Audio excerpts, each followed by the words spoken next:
1,00,000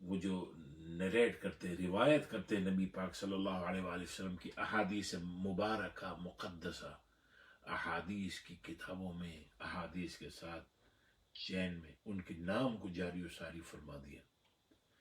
ساری دنیا کے اندر کروڑا افراد طلباء علوم دینیہ حاصل کرنے والے دن رات ان مقدس ناموں کی گردان کرتے ہیں.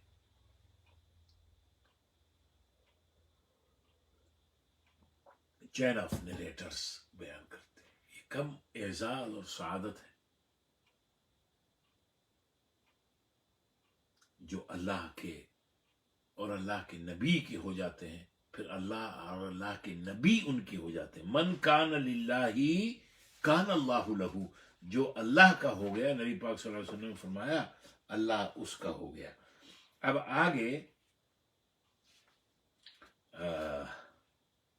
نبی پاک صلی اللہ علیہ وآلہ وسلم ارشاد فرماتے ہیں، نہیں اب ہم نئی آیت شروع کرتے ہیں، آیت نمبر 9 انشاءاللہ.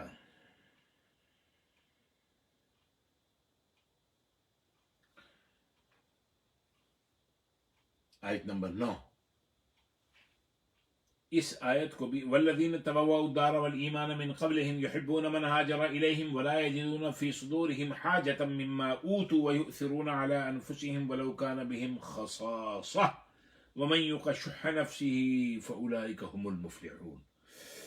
اور ان لوگوں کے لیے جنہوں نے جگہ پکڑی اس گھر میں اور ایمان میں ان سے پہلے، وہ محبت کرتے ہیں ان سے جو ہجرت کر کے آتے ہیں ان کے پاس اور نہیں پاتے اپنے دلوں میں کوئی خلش اس چیز سے جو ان کو دی جاتی ہے، اور ترجیح دیتے ہیں ان کو اپنی جانوں پر اگرچہ ہو ان میں کچھ حاجت، اور جو بچایا گیا اپنے نفس کے بخل سے، بس یہی لوگ ہیں فلاح پانے والے. آیت نمبر 9 ہے یہ. اب ہم اس کو بھی بہت آسان انداز میں اور آسان طریقے سے بیان کرتے ہیں.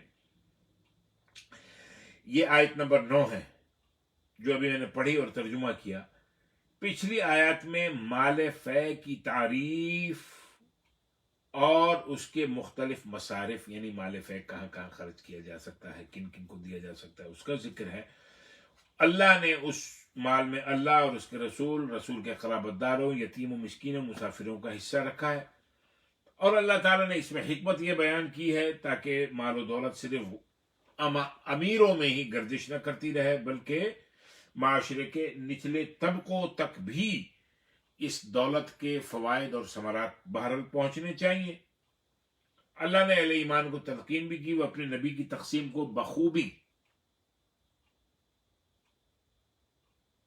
دل کی رضا کے ساتھ قبول کیا کریں. اب میں بیان کرتا ہوں لیکن میں بیان کرنے سے اب بھی رک نہیں سکتا. دیکھیے،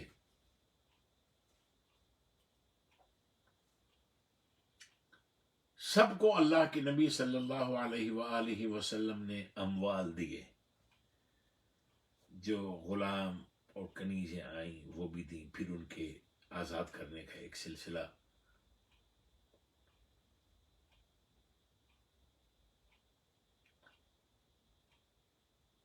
سب کو دیا،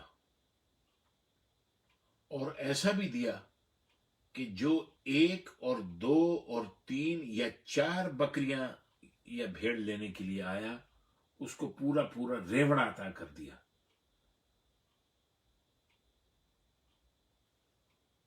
کسی دل میں یہ بات نہیں آئی کہ مانگنے 1 2 3 4 آیا تھا، سب دے دیا، کئی ہزار دے دی. اللہ کے نبی المختار، صاحب اختیار، اللہ کی طرف سے صاحب اختیار.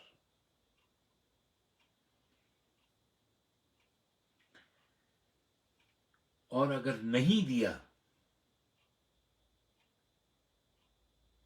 تو اس ہستی کو نہیں دیا.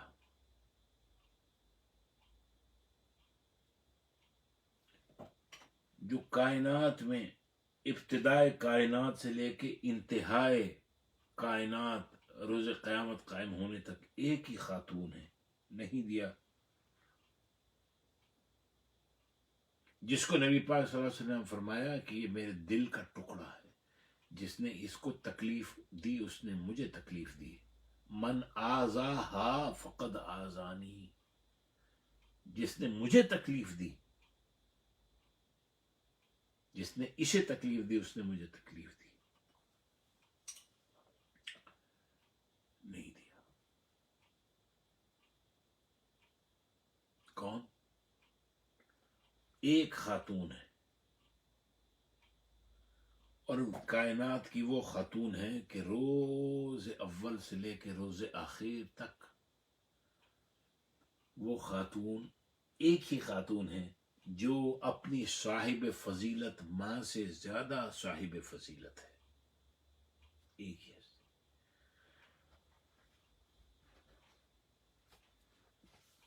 وہ ام المومنین سیدہ خدیجۃ الکبریٰ رضی اللہ تعالی عنہا جیسی جلیل القدر ماں کی صاحب فضیلت بیٹی، جس کو ہم سب سر جھکا کے سیدہ فاطمۃ الزہرا خاتون جنت سلام اللہ علیہا کہتے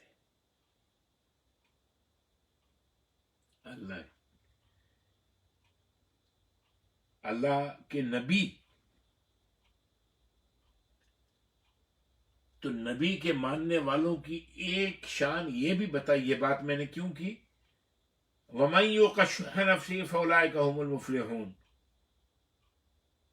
حاجت ہو نہ ملے، دل میں کچھ نہ لائے، عزیز ترین بیٹ سب کو دیا، اپنوں کو غیروں کو، سب کو سب کو سب کو سب کو۔ سیدہ فاطمۃ الزہرا کو کہا کہ میں یہ سیدھے ہاتھ پہ تمہیں سبحان اللہ الحمدللہ اللہ اکبر دیتا ہوں۔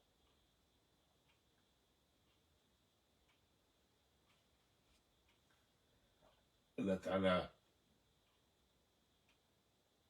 خاتون جنت سیدہ فاطمۃ الزہرا رضی اللہ تعالی عنہا، ان کے درجات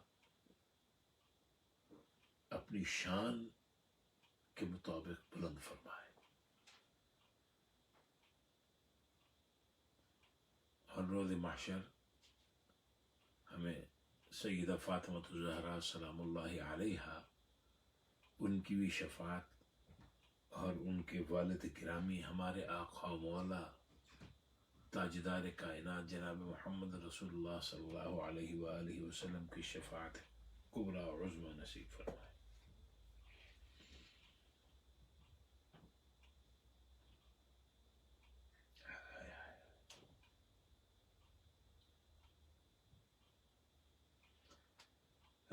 اب اللہ تبارک و تعالی ان آیت میں انصار مدینہ نے جو قربانیاں دیں، جو ایثار کیا، اس کا تذکرہ اللہ تبارک و تعالی فرما رہے ہیں۔ آیت نمبر 9 ہے، اب اس کی تفصیل میں جاتے ہیں۔ والذین تبوؤوا الدار والایمان، جنہوں نے جگہ پکڑی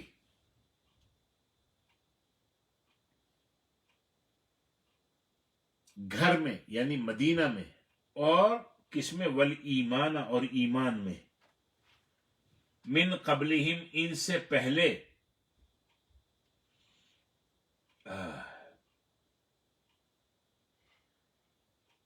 یحبون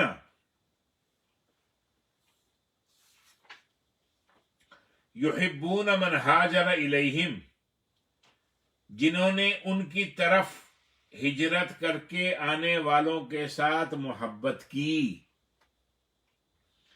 یعنی مدینہ والے جنہوں نے مکہ سے ہجرت کر کے مدینہ آنے والوں سے محبت کی۔ کس نے محبت کی؟ انصار نے، جو مدینہ میں پہلے رہ رہے تھے، اور ان کی خدمت کی۔ تو کیسے ان سے محبت کی؟ اللہ تبارک و تعالی قرآن مجید میں اس کا ذکر اور تذکرہ فرما رہے ہیں۔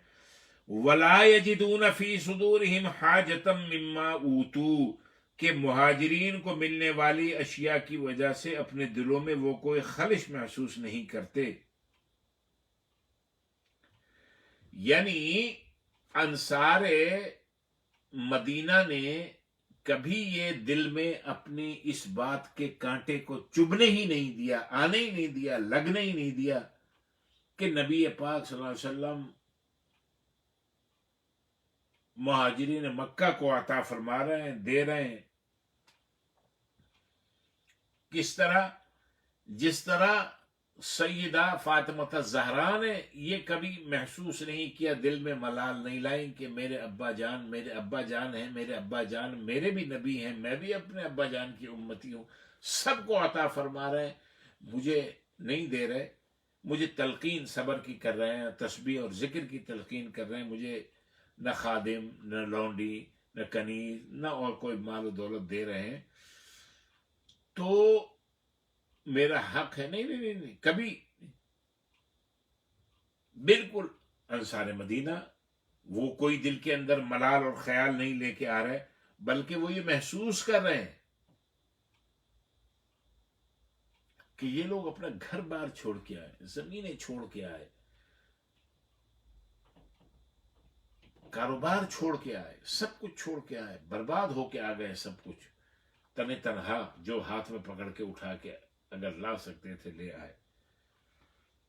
لہذا اب اگر ان کو ان کی کمزوری اور ضعف کی بنیاد پہ یا تنگ دستی کی بنیاد پہ ان کی اس وقت مدد کی جا رہی ہے، مال و اسباب اگرچہ اس میں ہم بھی حصہ لے رہے ہیں لیکن دیا ان کو جا رہا ہے، لڑنے میں ہم بھی حصہ لے رہے ہیں، جان اپنی ہم بھی پیش کر رہے ہیں، تو لہذا ان کے دلوں اور زبان پر اس معاملے پہ کوئی حرف شکایت کبھی نہیں آیا. اللہ تعالیٰ نے انصار مدینہ کی تعریف کرتے ہوئے فرمایا کہ وہ مہاجرین مکہ سے بڑی محبت کرتے ہیں. پھر فرمایا وَيُؤْثِرُونَ عَلَىٰ أَنفُسِهِمْ وَلَوْ كَانَ بِهِمْ خَصَاصَةٌ، وہ ان مہاجرین کو خود پر ترجیح دیتے ہیں اگرچہ وہ خود حاجت مند ہوں. یعنی انصار کو اگر خود کسی چیز کی ضرورت ہو اور حاجت ہو، وہ اپنی حاجت پس پشت ڈال دیتا ہے، قربان کر دیتا ہے. وہ اپنے مکہ کے مہاجر بھائی جو ہے اس کی ضرورت اور اس کی حاجت کا پہلے خیال رکھتا ہے کہ میری خیر ہے، ان کی ضرورت پوری ہونی چاہیے. اسی لیے دیکھیے، اسی لیے اللہ کے نبی اللہ تعالی قرآن مجید میں انصار مدینہ کی تعریف فرما رہا ہے، اور نبی پاک صلی اللہ علیہ وسلم بھی فرما رہے ہیں. نبی پاک صلی اللہ علیہ وسلم نے کتنی بڑی بات ارشاد فرمائی. آپ نے فرمایا اپنی ایک حدیث پاک میں، حب الانصاری آیت الایمان و بغض الانصاری آیت النفاق. انصار مدینہ کے ساتھ محبت ایمان کی نشانی اور ایمان کی علامت ہے، اور انصار مدینہ کے خلاف بغض اور عداوت رکھنا نفاق کی نشانی، منافقت کی نشانی اور منافقت کی علامت ہے. کیوں کہ اللہ اور اس کے رسول صلی اللہ علیہ وآلہ وسلم انصار کے ایمان اور اخلاص کی گواہی دے رہے ہیں، ان کے ایمان کی گواہی دے رہے ہیں. لہذا اب اگر کوئی اتنی بڑی شہادت و گواہی کے بعد ان سے عداوت اور دشمنی رکھے، دل میں حسد اور کینہ بغض رکھے، تو وہ مومن ہو ہی نہیں سکتا، وہ منافق ہے، پکا منافق. اب وہ پھر آپ یہ دیکھیں، بڑی تفصیل ہے، اب اس تفصیل میں یہ آتا ہے کہ انصار کے مہاجرین کے ساتھ محبت، ایثار، اخلاص کے بے شمار واقعات احادیث میں موجود ہیں کہ کس طرح انہوں نے اپنے مہاجر بھائیوں کی دل کھول کر امداد کی، اپنے مکانات، زمینیں، باغات، دکان، کاروبار سب مہاجرین کے اوپر تقسیم کر دیا، اور بہترین ایک اخوت کا نمونہ بنایا اس بات کو کہ جب ہم یہ تو تفصیل کے ساتھ ہم آپ کے سامنے یہ بیان کرتے رہتے ہیں، تو لہذا مزید تفصیل میں نہیں جا رہے.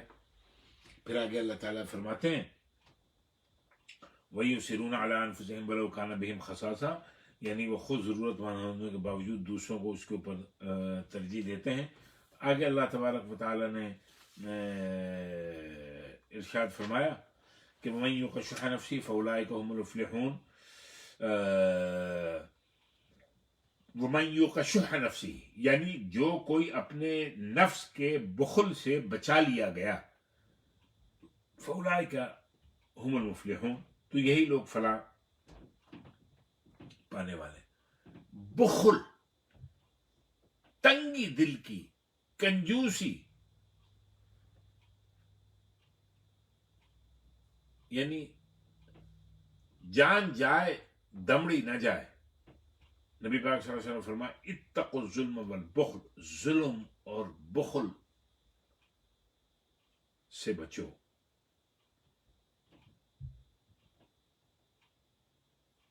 ظلم بھی ظلم ہے، دوسروں پر ناجائز زیادتی روا رکھنا.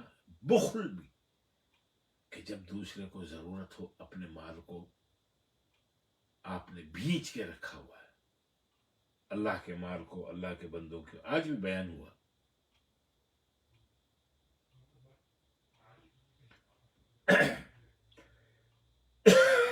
اللہ تبارک و تعالی ہم سب کو ظلم سے اور بخل سے اللہ تبارک و تعالی مامون و محفوظ رکھے.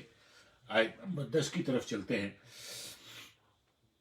والذین جاءوا من بعدهم يقولون ربنا اغفر لنا ولإخواننا الذين سبقونا بالإيمان ولا تجعل في قلوبنا غلا للذين آمنوا ربنا إنك رؤوف رحيم. اور وہ لوگ بھی جو ان مہاجرین و انصار کے بعد آئے اور وہ یہ عرض کرتے ہیں کہ ہمارے رب ہمیں بخش دے، اور ہمارے ان بھائیوں کو بھی جو ایمان لانے میں ہم سے آگے بڑھ گئے، اور ہمارے دلوں میں ایمان لانے والوں کے لیے کوئی کینہ اور بغض باقی نہ رکھ. اے ہمارے رب بے شک تو بہت شفقت فرمانے والا، بہت رحم فرمانے والا ہے. والذین جاءوا من بعدهم اور وہ لوگ بھی مال فے کے حقدار ہیں. کون؟ جو مہاجرین اور انصار کے بعد آئے. یعنی ایک تو مہاجرین وہ ہیں جو فوراً ابتدا میں ہجرت کر لی اور مہاجرین کہلائے، اور جن کو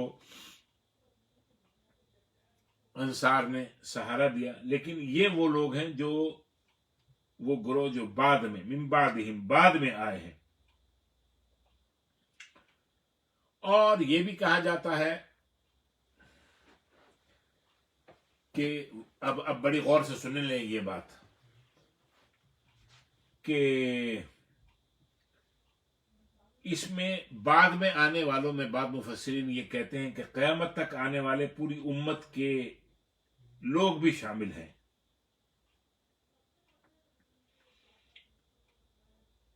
مسلمان بھی ایک جگہ سے دوسری جگہ ہجرت کرتے ہیں،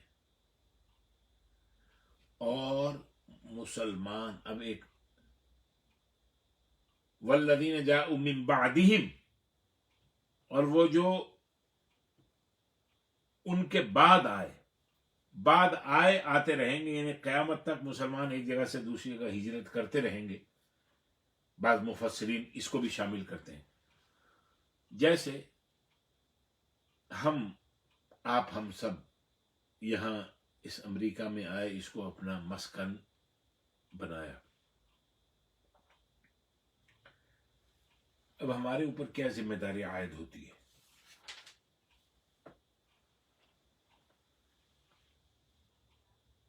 ہمارے اوپر یہ ذمہ داری عائد ہوتی ہے کہ ہم ایک اچھے انسان اور اچھے مسلمان کے طور پہ اپنے آپ کو پیش کریں.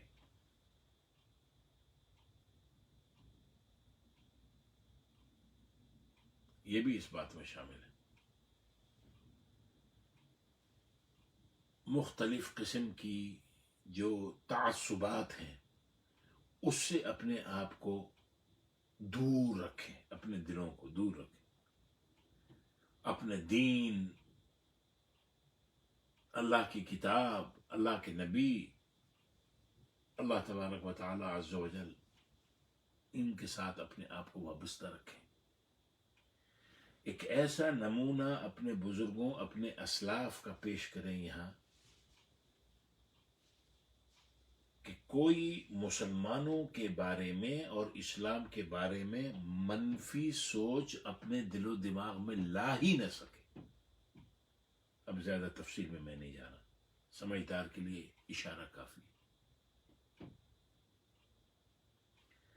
اپنی اصلاح، اپنے گھر کی اصلاح، اپنے بچوں کی بچیوں کی اصلاح۔ پراؤڈ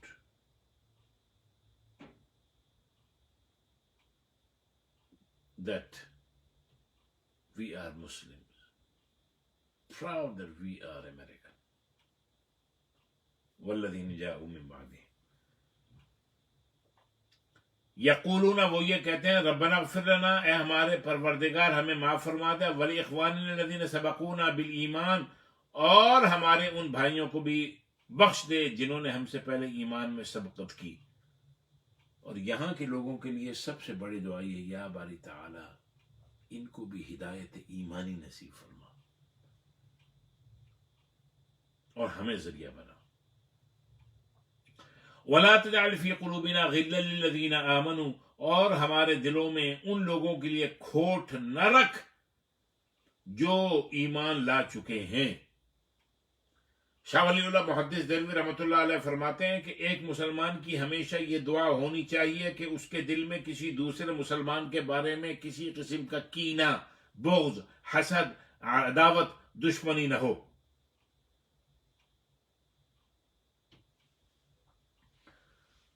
اللہ اکبر۔ تو اس میں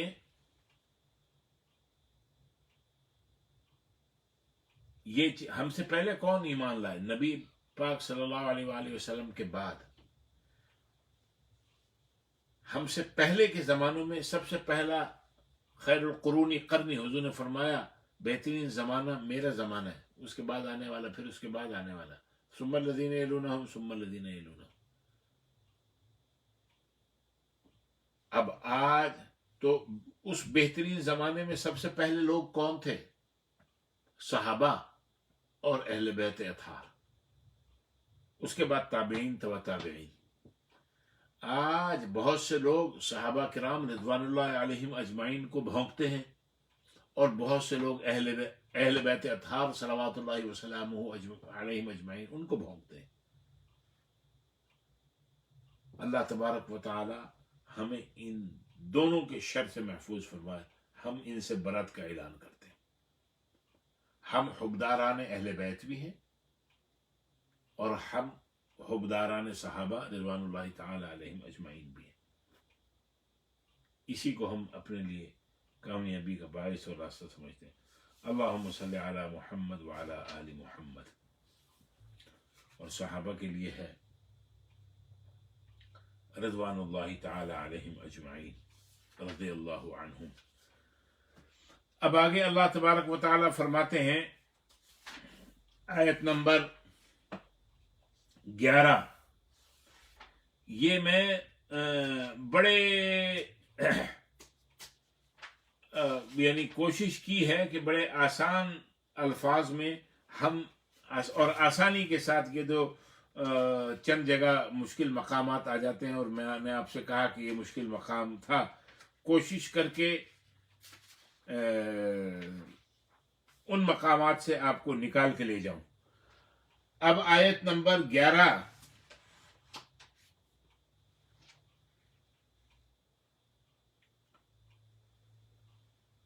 بارہ اور 13، ہم ان تین آیتوں کی تلاوت اور ترجمہ کریں گے۔ اللہ تعالیٰ فرماتے ہیں، أَلَمْ تَرَ إِلَى الَّذِينَ نَافَقُوا يَقُولُونَ لِإِخْوَانِهِمُ الَّذِينَ كَفَرُوا مِنْ أَهْلِ الْكِتَابِ لَئِنْ أُخْرِجْتُمْ لَنَخْرُجَنَّ مَعَكُمْ وَلَا نُطِيعُ فِيكُمْ أَحَدًا أَبَدًا وَإِنْ قُوتِلْتُمْ لَنَنْصُرَنَّكُمْ وَاللَّهُ يَشْهَدُ إِنَّهُمْ لَكَاذِبُونَ۔ کیا آپ نے ان منافقوں کو نہیں دیکھا جو اپنے ان بھائیوں سے کہتے ہیں جو اہل کتاب میں سے کافر ہو گئے ہیں کہ اگر تم یہاں سے نکالے گئے تو ہم بھی ضرور تمہارے ساتھ ہی نکلیں گے، اور ہم تمہارے معاملے میں کبھی بھی کسی ایک کی اطاعت نہیں کریں گے، اور اگر تم سے جنگ کی گئی تو ہم ضرور بھی ضرور تمہاری مدد کریں گے۔ واللہ یشہد انہم لکاذبون، اور اللہ گواہی دیتا ہے کہ وہ یقیناً جھوٹے ہیں۔ لئن اخرجوا لا یخرجون معہم، اگر وہ کفار یہود مدینہ یہود مدینہ سے نکال دیے گئے، اگر وہ نکال دیے گئے تو یہ یعنی یہ منافقین ان کے ساتھ کبھی نہیں نکلیں گے. وَلَئِن قُوتِلُوا لَا يَنصُرُونَهُمْ، اگر ان سے یعنی ان یہودیوں سے جنگ کی گئی تو یہ ان کی مدد نہیں کریں گے. وَلَئِن نَصَرُوهُمْ لَيُوَلُّنَّ الْأَدْبَارَ، اور اگر انہوں نے ان کی مدد کی بھی تو یہ ضرور پیٹ پھیر کر بھاگ جائیں گے. ثُمَّ لَا يُنصَرُونَ، پھر ان کی کہیں سے مدد نہیں ہو سکے گی. لَأَنْتُمْ أَشَدُّ رَهْبَةً فِي صُدُورِهِمْ مِنَ اللَّهِ، اے مسلمانوں بے شک ان کے دلوں میں اللہ سے بھی زیادہ تمہارا روب اور خوف ہے. اللہ سے نہیں ڈرتے، تم سے ڈرتے ہیں وہ لوگ.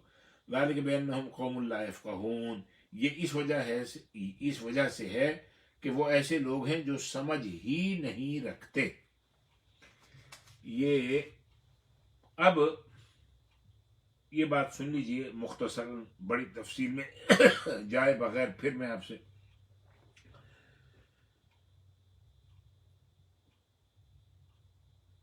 پچھلے آیتوں میں مدینہ کے یہودی قبائل اور ان کی بدعہدی اور ان کا جو محاسبہ کیا گیا، اکاؤنٹیبلٹی کی گئی، ان سے باز پرس جو کی گئی، اس کا ذکر ہو رہا ہے. اب یہ آج ہم یہ جو آیت نمبر 11 اور یہ پڑھی ہیں، ان میں ان منافقین کا ذکر ہو رہا ہے جنہوں نے یہودیوں کو مسلمانوں کے ساتھ جو وہ ایک پیکٹ ہوا تھا، عہد ہوا تھا، کانٹریکٹ ہوا تھا، اس کو توڑنے پہ اکسایا تھا اور اہل ایمان کے خلاف ان کی مدد کا وعدہ کیا تھا.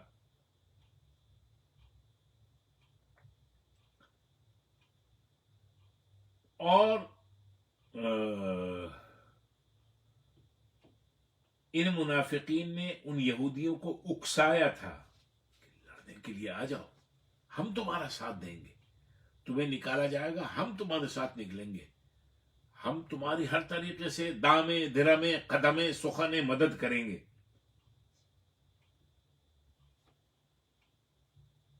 کوئی نہیں آیا. منافق کا تو کام یہی ہے. یہ منافقین کے بارے میں آ رہی ہے نا، الم تر الی الذین نافقوا، اپنے ان منافقوں کو نہیں. منافقین کی تو اللہ تعالیٰ نے نبی پاک صلی اللہ علیہ وسلم نے فرما دیا نا کہ آیت المنافق ثلاث، منافق کی 3 نشانیاں ہیں. پہلی کیا؟ اذا حدث کذب، جب بات کرے جھوٹ بولے. وَإِذَا وَعَدَ أَخْلَفَ، جب وعدہ کرے وعدہ خلافی کرے. وَإِذَا اؤْتُمِنَ خَانَ، جب امانت رکھائی جائے خیانت کرے. کیا ہے؟ بالکل حدیث دیکھیں، بہترین اس آیت کی تفسیر اس حدیث کے ساتھ ہو رہی ہے. منافقین کی جو بدماشیاں ہیں، اللہ تعالیٰ فرماتے ہیں الم تر الی الذین نافقوا، کیا تم نے ان منافقین کی طرف نہیں دیکھا؟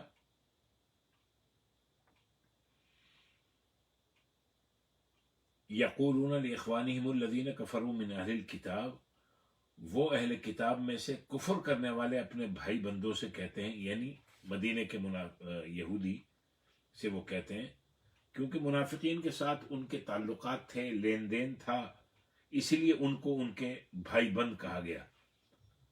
جن کے ساتھ جن کے ایک روابط ہوتے ہیں، تعلقات پرانے ہوتے ہیں، پھر کاروبار بھی مشترکہ ہوتا ہے، تو وہ بھائی بند کہلاتے ہیں. تو اسی لیے ان کو ان کا قرآن نے ان کے لیے یہ اصطلاح استعمال کی. کیا کہا تھا ان یہودیوں سے، ان منافقین نے؟ لَنُخْرِجَنَّ مَعَكُمْ، ہم بھی تمہارے ساتھ نکل جائیں گے. وَلَا نُطِيعُ فِيكُمْ أَحَدًا أَبَدًا، اور تمہارے بارے میں ہم کسی کی کوئی بات نہیں مانیں گے. وَإِنْ قُوتِلْتُمْ لَنَنصُرَنَّكُمْ، اگر یہ مسلمان تم سے جنگ کریں گے تو ہم تمہاری مدد کریں گے. ان منافقین نے یہودیوں کی حوصلہ افزائی کی، اکسایا، ورغلایا.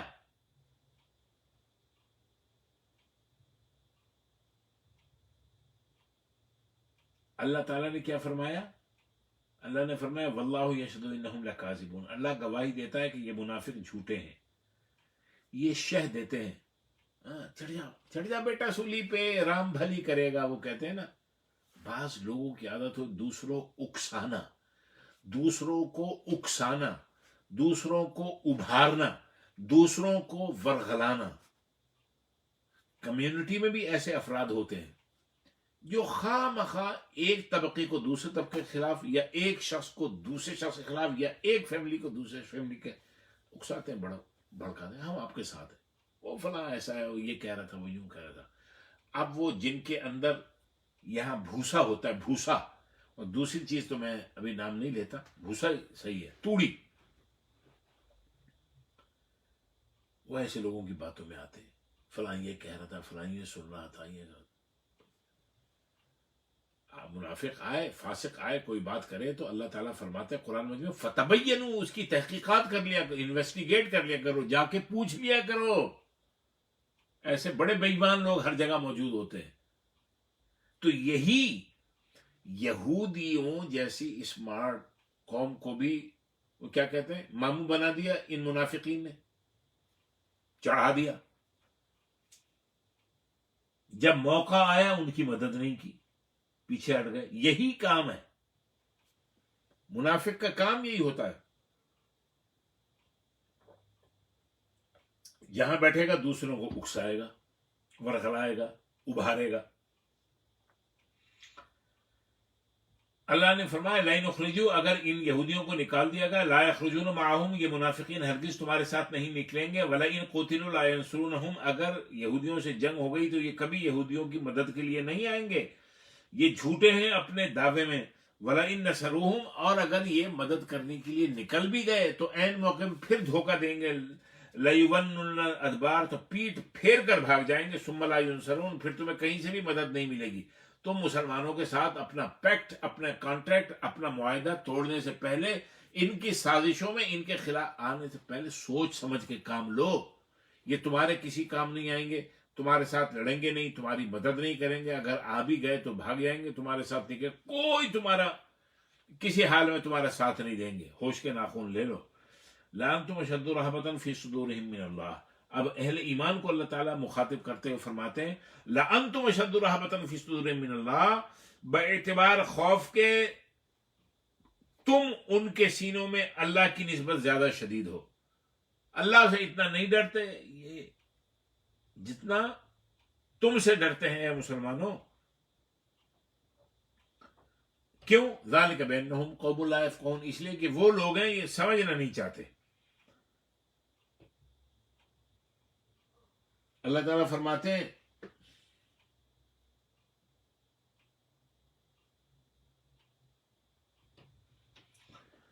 ذالک بانہم قوم لا یفقہون، ٹھیک ہے، آیت نمبر 13 تک ہو گئے۔ لا یقاتلونکم جمیعا الا فی قری محصنۃ او من وراء جدر، لا یقاتلونکم جمیعا، وہ سارے مل کر بھی تم سے جنگ نہیں کریں گے، اگر مقابلہ بھی کرنا پڑے تو کھل کر سامنے آنے کی جرت نہیں کریں گے، الا فی قری محصنۃ، یا محفوظ بستیوں میں، او من وراء جدر، یا دیوار کے پیچھے، دیوار یعنی اگر تمہارے اوپر جنگ اور لڑائی تھوپ بھی دی گئی تو یہ قلعہ بند ہو جائیں گے، دیوار، پہاڑ، درخت کی آڑ میں لے کے تیر تلوار چلائیں گے، یہ تمہارے سامنے اے مسلمانوں یہ آ نہیں سکتے۔ باسہم بینہم شدید، ان کی آپس میں ہی لڑائی بہت سخت ہے۔ تحسبہم جمیعا وقلوبہم شتیٰ، تم انہیں اکٹھا سمجھتے ہو حالانکہ ان کے دل باہم متفرق ہیں۔ ذالک بانہم قوم لا یعقلون، یہ اس لیے کہ وہ عقل سے کام نہیں لیتے۔ کمثل الذین من قبلہم قریبا ذاقوا وبال امرہم، ان کا حال ان لوگوں جیسا ہے جو ان سے پہلے زمانے قریب میں اپنی شامت اعمال کا مزہ چکھ چکے ہیں، یعنی بدر میں مشرکین مکہ، اور یہ یہاں پر یہ جو قبائل ہیں یہودیوں کے مدینہ میں۔ وَلَهُمْ عَذَابٌ عَلِيمٌ، اور آخرت میں بھی ان کے لیے دردناک عذاب ہے، یعنی دنیا میں بھی انہوں نے شکست اور تکلیف اٹھائی، اپنے گھروں سے نکالے گئے، آخرت میں بھی ان کا انجام بہت برا ہے۔ پھر آگے اللہ تعالیٰ فرماتے ہیں کمثل الشیطان اذ قال للانسان اکفر، منافقوں کی مثال شیطان جیسی ہے جب وہ انسان سے کہتا ہے تو کافر ہو جا، فلما کفر، جب وہ انسان کافر ہو جاتا ہے، قال انی بریء منک انی اخاف اللہ رب العالمین، تو شیطان یہ کہتا ہے کہ میں تجھ سے بیزار ہوں، بے شک میں اللہ سے ڈرتا ہوں جو تمام جہانوں کا رب ہے۔ شیطان کہاں اللہ سے ڈرتا ہے؟ فکان عاقبتہما انہما فی النار خالدین فیہا وذالک جزاء الظالمین، پھر ان دونوں کا یہ انجام ہوگا کہ وہ دونوں دوزخ میں ہوں گے اور ہمیشہ اسی میں رہیں گے، اور ظالموں کی یہی سزا ہے۔ آیت نمبر 17 تک ہو گیا، انشاءاللہ آیت نمبر 18 ہم بفضلہ تعالی اگلے جمعے کو شروع کریں گے۔ اللہ تبارک و تعالی اپنی بارگاہ میں آج کی نشست قبول و منظور فرمائے۔ والسلام علیکم ورحمۃ اللہ وبرکاتہ۔